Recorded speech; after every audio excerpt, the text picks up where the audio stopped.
Beloved within the Seventh Adventist Church, beloved in the Seventh Adventist Church, this is a very urgent message, a very urgent message called The Last Day, Time of Trouble, Sunday Law, and Time Setting.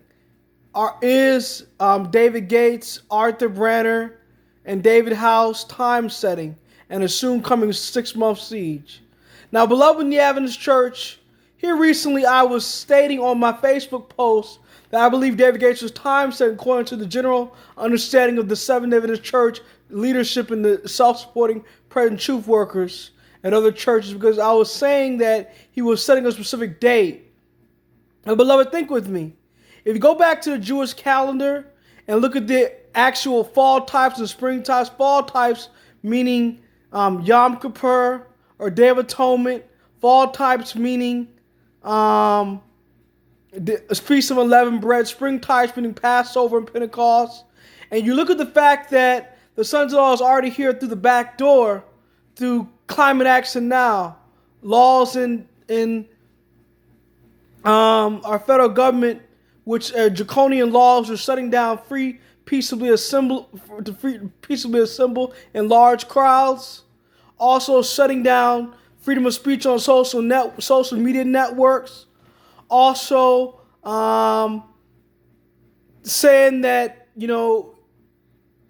that you can't speak against the Pope and call him the man of sin, so freedom of speech is under attack. First Amendment rights, such as those things. Second Amendment rights, you can't protect yourself through weapons anymore because of laws restricting that as well. When you look at all those things, it lets us know the Son's law is already here through the back door. And David Gates was right when he said that something could happen in spring 2019.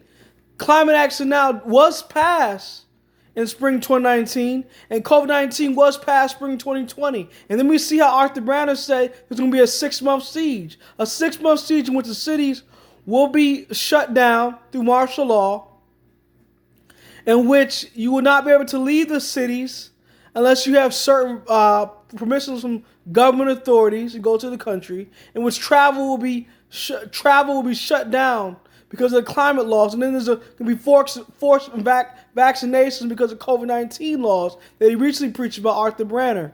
And it's true, all these things are true. The Son's law is here, and these things are wrapping up, and martial law, according to David House's sermon, most likely could pass today. And when that law is passed, beloved, they can come to your apartment or to your house and drag you out and put you in a concentration camp and give you a forced vaccination for COVID-19. And beloved, unless you're on a product like Manitech, a product that my mom has got me on, and a product that Ben Carson takes for his prostate cancer to heal him of his prostate cancer, unless you're on a vegetable drink that you either blend yourself or you get from Walmart yourself, a green machine, or unless you're on a strong plant-based diet, brown rice, lentils, hominy corn, kale, all these vegetable diets, unless you're doing that and getting a lot of good rest and a lot of good walks, you're going to get COVID-19. You're going to die because you're not taking care of your health. And beloved, it's a health crisis we're in. We should not be losing freedom of rights to not get injections of Seventh Adventist Christians because of a health crisis, but that's what happened. Because of the health crisis, we're losing freedom. The mark of the beast is being imposed through the COVID-19 vaccinations. I disagree with any pastor who says that's not the case, beloved. They're putting people to sleep. They're making the blind, leading the blind, both of them to fall into a ditch. Matthew 5:16.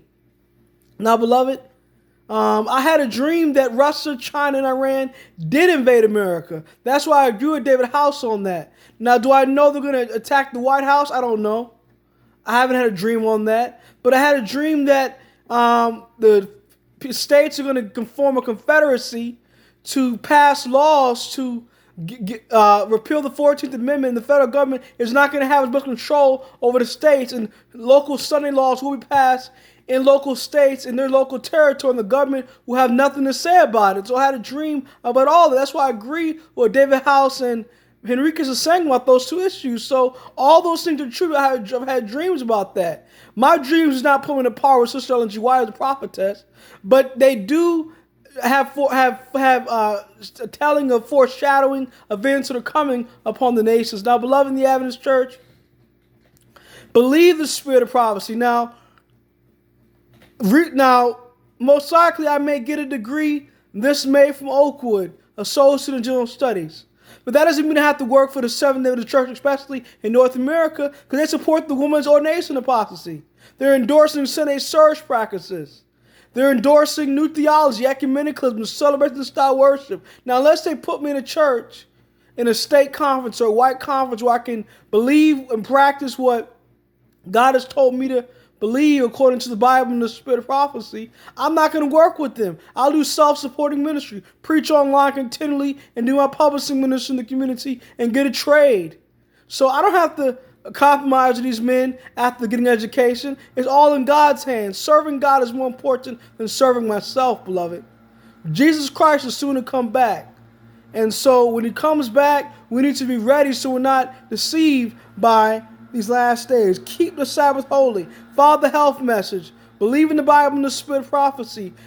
Don't listen to celebration style worship. Don't dance. Don't play cards. Don't drink and smoke. Don't eat meat. Most Congressman Father, please bless the people in the Seventh Adventist Church. Please let them get the hearts of Christ and believe in the Bible and the prophets for themselves. Please let them not fall for ecumenicalism and new theology that our general conference leaders are doing, like Ganoon Diop and others giving awards to the Pope. And Jesus Christ is my prayer. Amen. Maranatha. God bless you, beloved.